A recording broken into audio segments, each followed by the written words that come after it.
His presence disgusts me, Victoria. I wish he'd just disappear after my trip to Dubai. Maybe I'll come back and he'll be gone.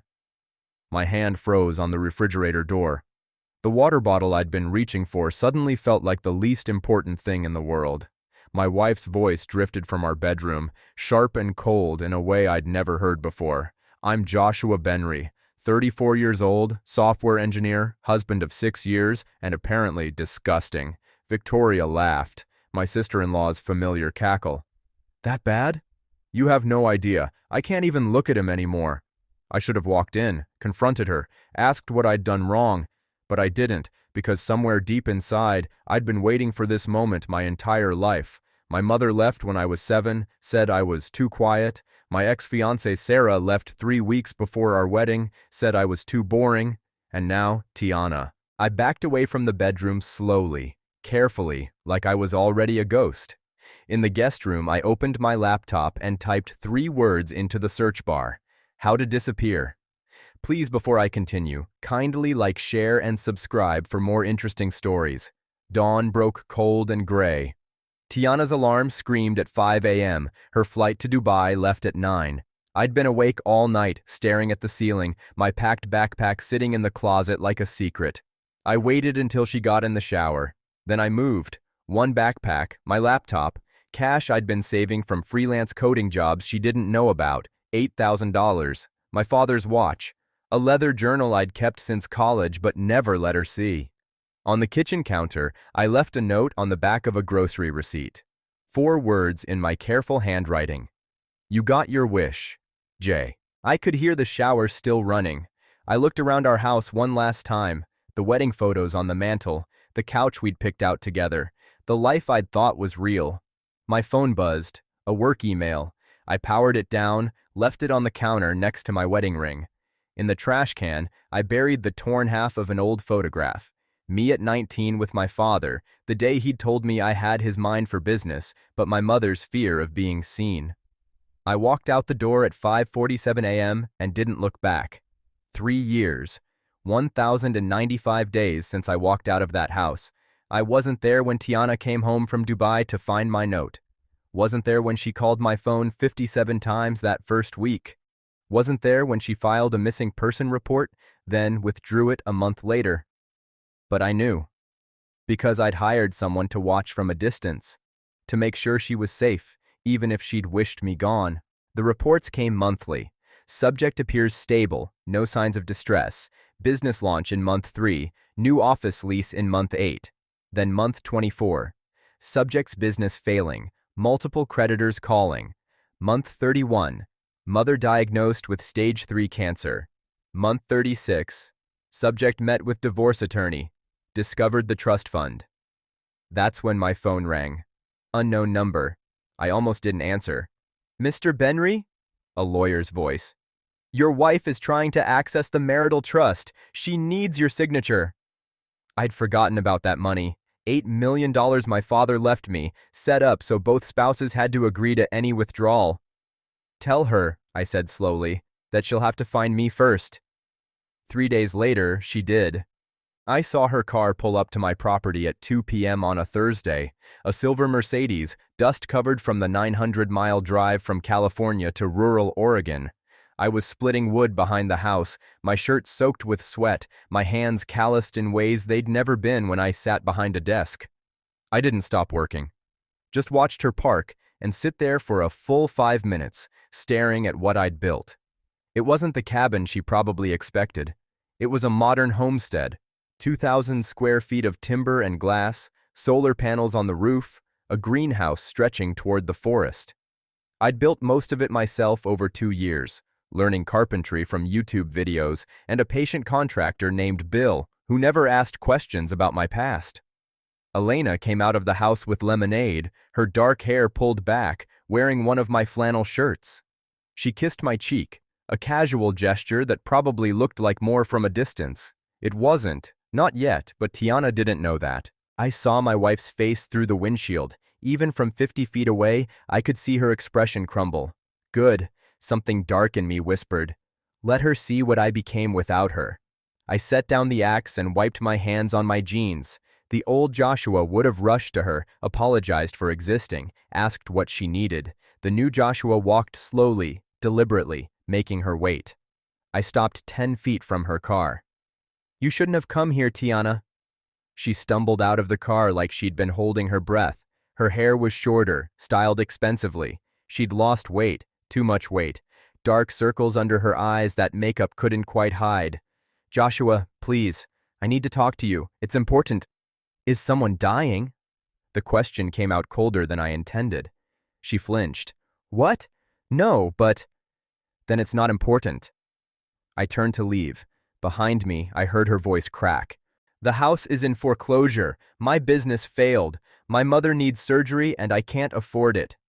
I stopped. My father had died of a heart attack because he couldn't afford to slow down after my mother cleaned him out in the divorce.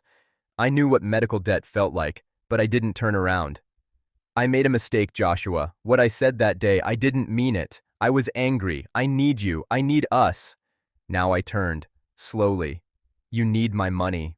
"No, I need you. Please, Joshua, come home. I'm sorry. I'm so sorry." She dropped to her knees right there in the dirt of my driveway, tears streaming down her face, hands clasped like she was praying. Elena appeared in the doorway behind me. I felt her presence like a question. I crouched down to Tianna's level, close enough to see the mascara running down her cheeks. "You said my presence disgusted you. You wished I would disappear." Her face went white. You heard?" "Every word." I helped her up because despite everything, I'm not cruel.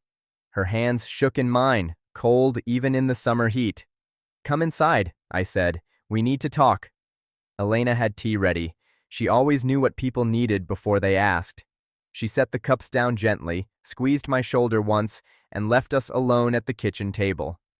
The table I'd built with my own hands, the chairs I'd sanded and stained, everything in this house was mine in a way nothing in our old life ever was. "Do you know why I married you, Tianna?" She looked confused, broken. "Because you loved me?" I pulled out a box from under the table. I'd been carrying it around for 3 years, unable to throw it away or look inside. Now I opened it. Photos spilled out, letters, a birthday card from when I turned 8, signed only by my father's secretary. I was 7 when my mother left. She told my father I was too quiet, too boring, wanted excitement, got it with his business partner, took half of everything. I showed her a photo, little me at a birthday party, alone at a table while other kids played.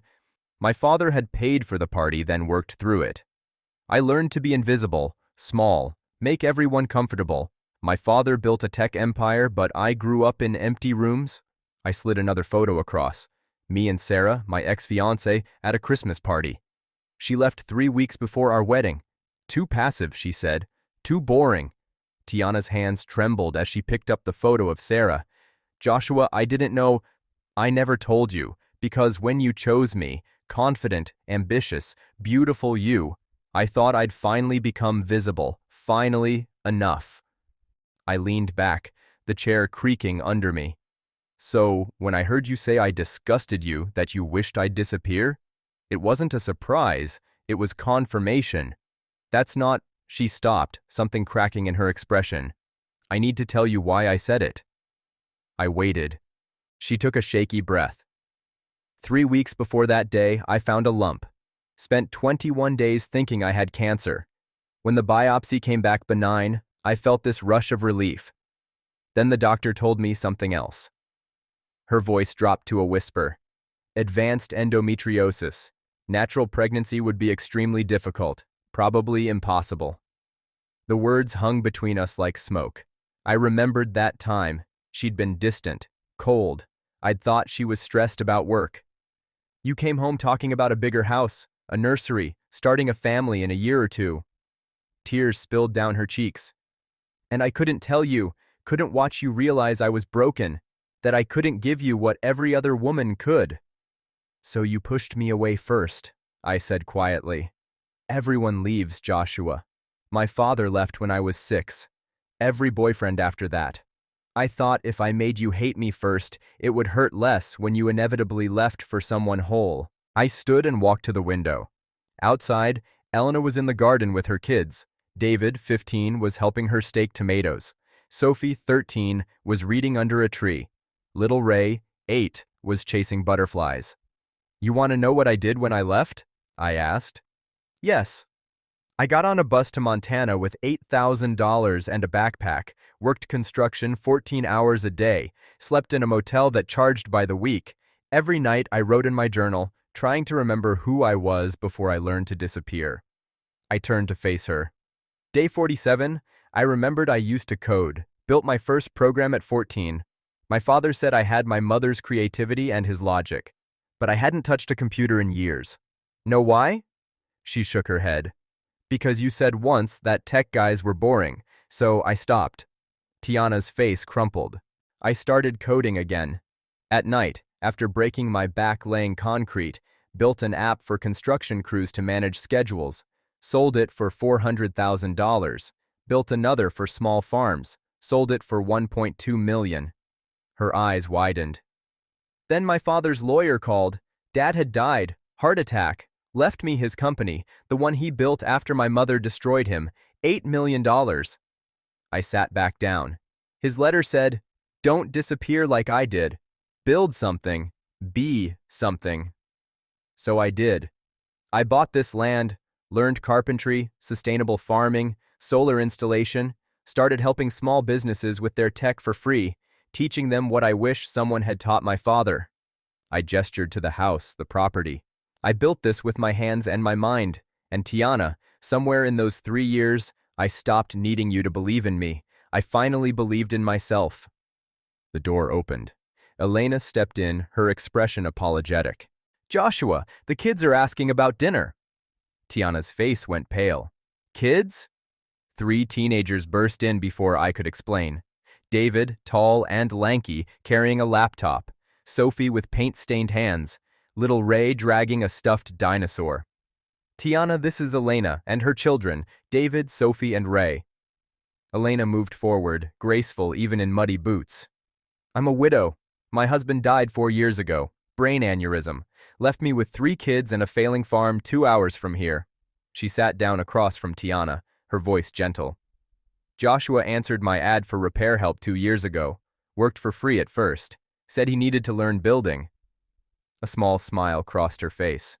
"He taught David to code. Fixed Sophie's bike every week when she crashed it. Read to Ray every single night." David stepped forward, protective. "He never tried to replace our dad, but he showed up, every day." Elena looked at me, then at Tianna. 6 months ago, I told him I loved him. He said he wasn't free, that you still wore his ring." Sophie stepped forward, her 13-year-old eyes too knowing. "Are you the wife who said he was disgusting?" The room went silent. Tianna's mouth opened, but no sound came out. "How do you—" she finally whispered. "He talks in his sleep," Sophie said matter-of-factly. "The first few months he stayed in our guest room, he'd wake up crying, saying, 'I'm sorry, I'm not enough.'" David crossed his arms. "He never told us details, but we figured it out.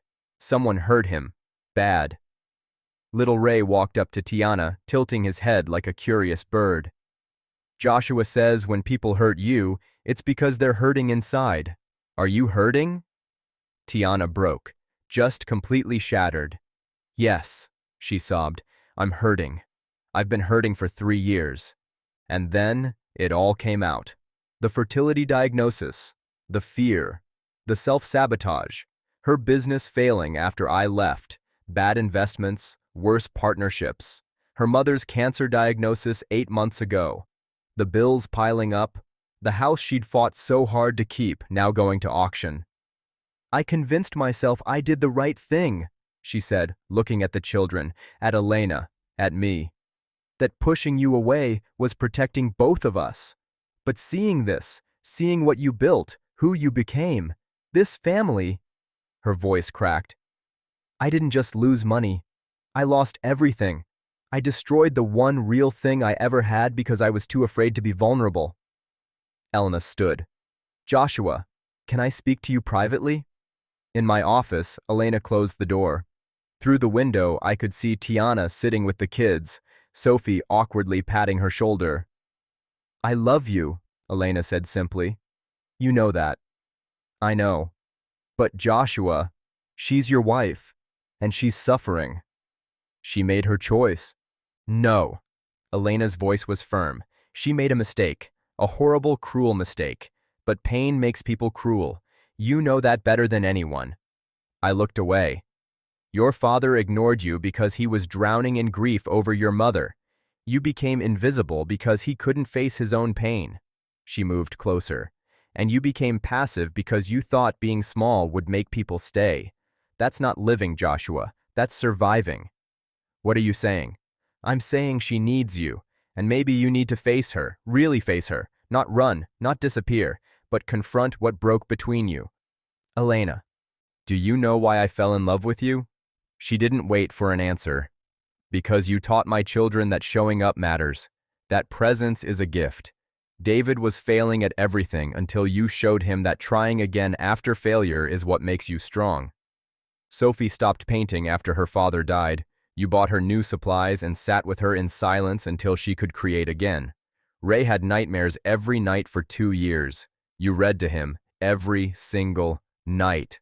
She took my hand. You gave them presents. Now ask yourself, did Tianna ever get that from anyone?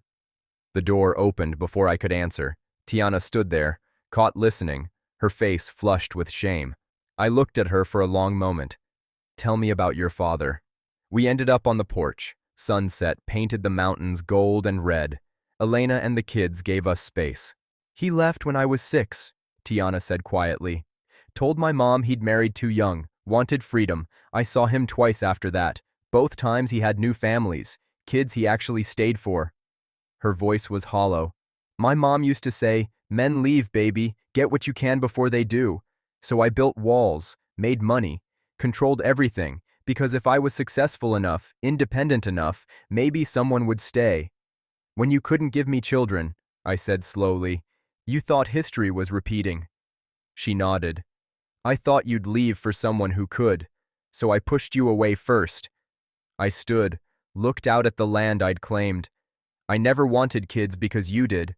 I wanted them because I wanted to build a family. With you. The words hung between us. But Tianna, I can't be your safety net. I spent 30 years being invisible, being the backup plan. I won't do it again. Her heart shattered across her face. However, I continued, I will help you. The trust fund is yours. Your mother's treatment, the house, all of it. I'll sign the papers tomorrow. I don't want your money. I know, but we don't get to skip to the end.